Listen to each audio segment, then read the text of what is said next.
All right. So me and my mother, Granny, have decided to do YouTube videos. So probably the only person that's going to watch this is Amy. Hi, Amy. My sister-in-law, my brother, Davey. Hi, Davey. And my children and various other people that probably want to make fun of me. Anyway, so Granny's been wanting to can some meat to preserve some things for when they want quick meals and things like that. And I've been learning things on YouTube and learning how to can, and I've been doing it for a little while. So we're going to can Granny some beef today, and I'm going to bring you along on this journey.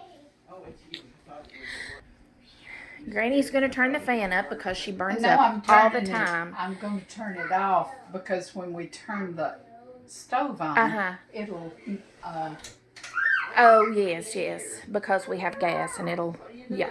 Anyway. Yeah, to blow it out. We have got the beef all cubed up, and if you hear anything wild in the background, this is what that is. This is our babysitter. This is our babysitter, Papa.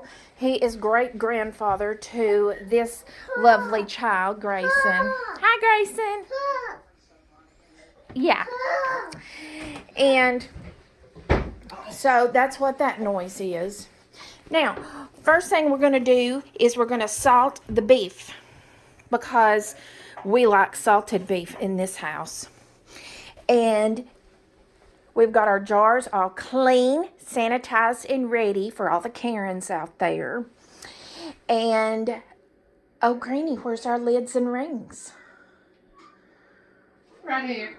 Oh, we've got our lids and rings. Granny will be getting those ready. They have to... They have to what? Be washed. Oh, well, you do that. I'm going to be salting the beef. So what you want to do is you want to salt your beef. Then we're going to pack it in these jars. And then we're going to put it in the canner. And I'll explain everything as I go. Well, I accidentally got the pepper. We don't want to do that. Let me get the salt. I'm not opposed to it. You know, now I know why people have these camera mounts, because it's very difficult to do things one-handed, especially when you don't have a salt shaker and you have a salt grinder. Please wait while I grind the salt on the meat.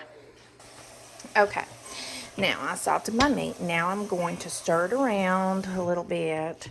I would stick my hands in this, but I don't want to because I don't want to have to wash my hands right away. Now, if it were me cutting this meat up, I would have cut off all that white stuff because that's just the way I am. But Granny likes all that, so we won't worry. This is for her. I don't obsess. Granny doesn't obsess over things that I do. She obsesses over things that I don't. There we go. Now, we're going to take this over here. And we're going to flip our jars around. Granny's getting our rings and lids ready. If you're starting with cold food, then you want to start with cold jars because that only makes sense. Not sure how many jars this will fill. 12. But we'll just see. There's 12. All right, so we're going to take clean hands that's been washed and start packing these jars with this meat. Sorry if I'm making anyone dizzy or seasick. Motion sick, excuse me. Someone will probably say something about that.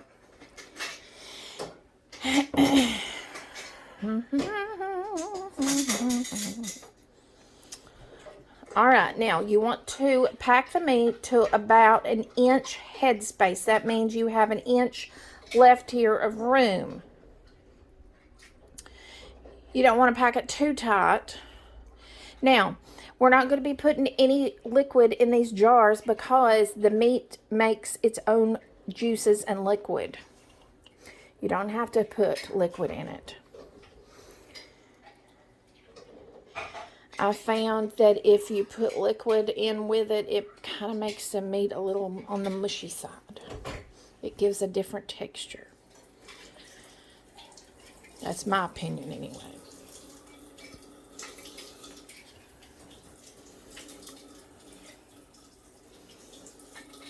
You can do all sorts of things with this canned meat after you get it done. You can make quick beef stew. You can make casseroles, soups, lots of things. And it's quick, easy. You don't have to worry about what you're going to fix for supper.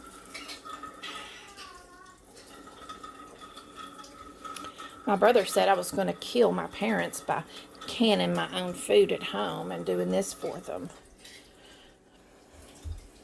He said I wanted their insurance money. That's funny. That's funny, yeah. Okay. I'm going to finish filling these jars, and we'll be back in a minute. All right, I've got all my jars packed with the beef. I ended up getting 6 pints. And what I'm going to do is I'm going to take a little rag that's been dampened with vinegar, and I'm going to go around the rings and make sure there's no debris or anything that will cause your jars not to seal properly. Granny is over there getting the rings and lids ready for us.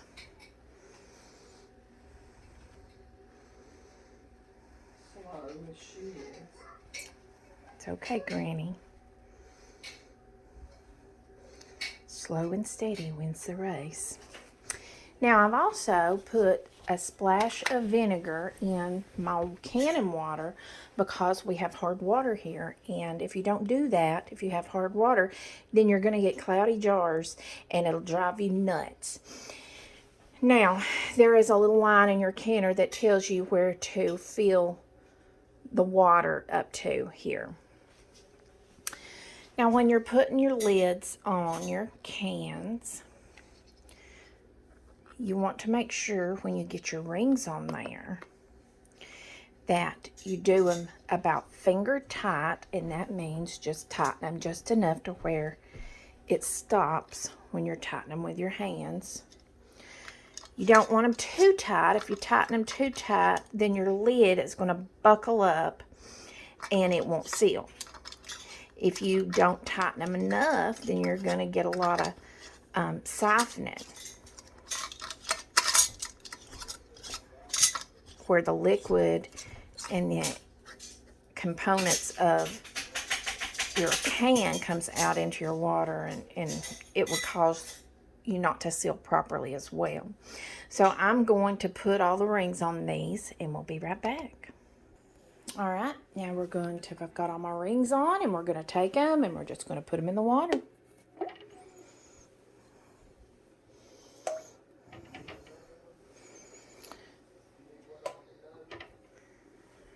And yes, I did wash my hands after I was playing with the meat. Oh, that was a terrible, terrible play on words. I did not mean that. Sometimes I say things without thinking, and it sounds terrible, and I don't mean it that way. My mother's like that as well. Anyway, okay. Now, we've got 6 jars in here. They fit nicely. They're not touching each other. And what you want to do is you want to take your canner, and you want to make sure you can see through that little hole. And I have already checked, and I can see through it. You just line it up there. Whoopsie. Sometimes this is a little difficult to get on here.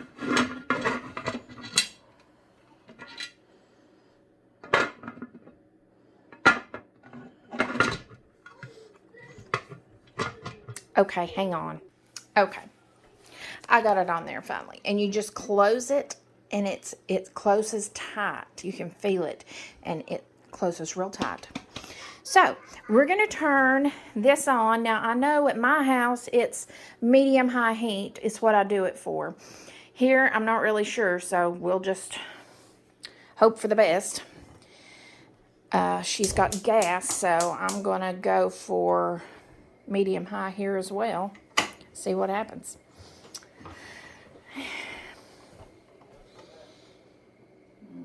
it down just a little bit.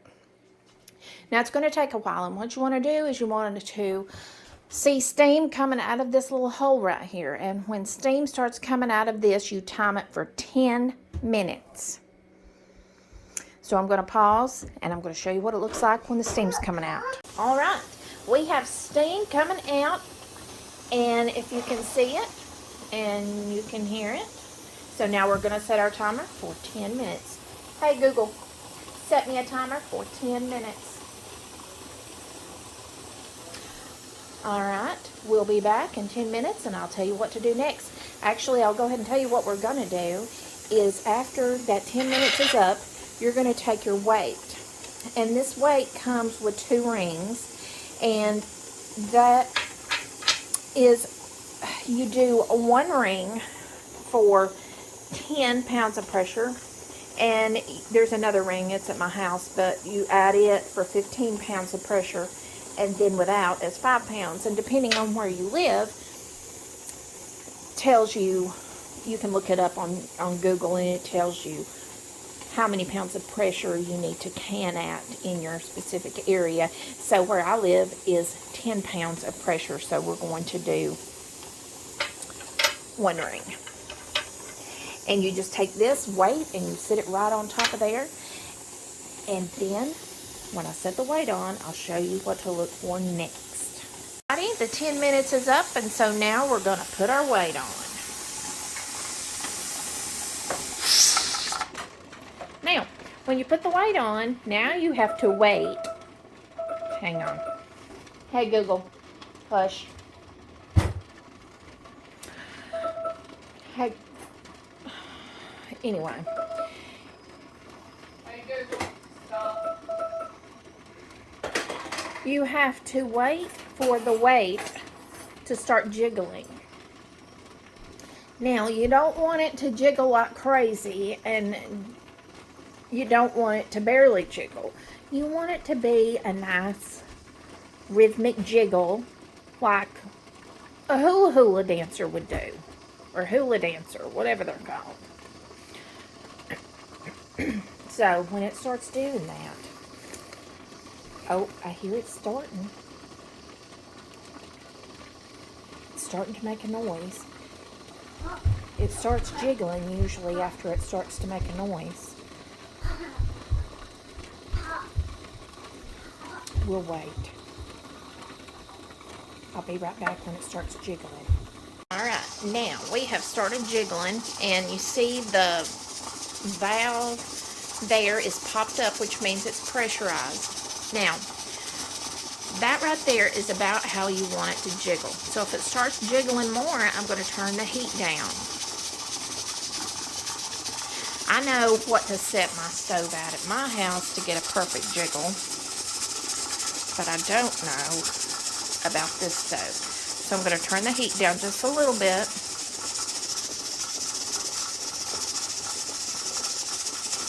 And we're going to play around with it until we get the perfect jiggle. That's going a bit too fast, so I want to turn it down some. Alright, I'm pretty satisfied with the way it's jiggling. And for pints, you're going to process for 75 minutes. If you were doing quarts, you would do 90 minutes. So I have set my Google timer for 75 minutes, and we'll be back when that's up, and I'll show you what to do next. Alright, our 75 minutes is up. So what we're going to do now is we're going to turn off the heat, and we're going to wait for the pressure valve to go down.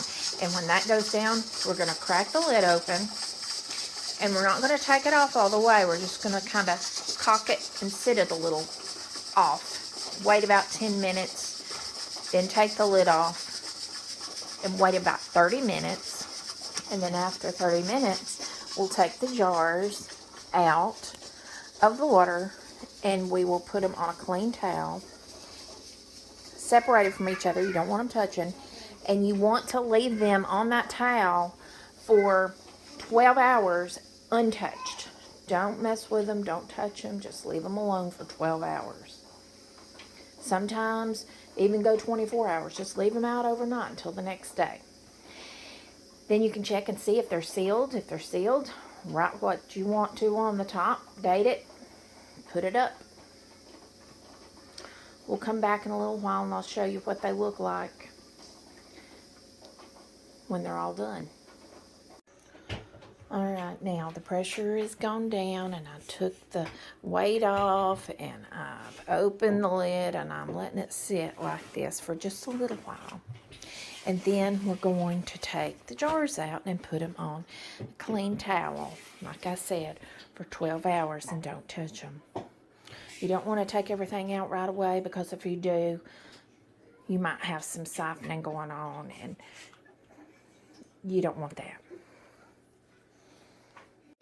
Alright, here they are, and I'm getting ready to take them out and sit them on the towel. Granny's cutting up more meat. Yeah. What fun. What fun we're having today. Alright, I'm just getting the last of the jars out of the canner, and I forgot my jar lifter, so I'm using a heavy pot holder. And you just want to carefully lift them out and sit them on the rag and wait for 12 hours. Don't bother them. Don't do anything. Don't take the lids off or the rings. Now, when I store my cans, after I've waited till the next day, I do take the rings off.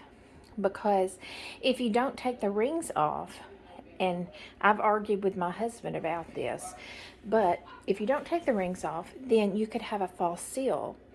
And if it's sealed, it's not going to come off. The lid's not going to come off if it's sealed.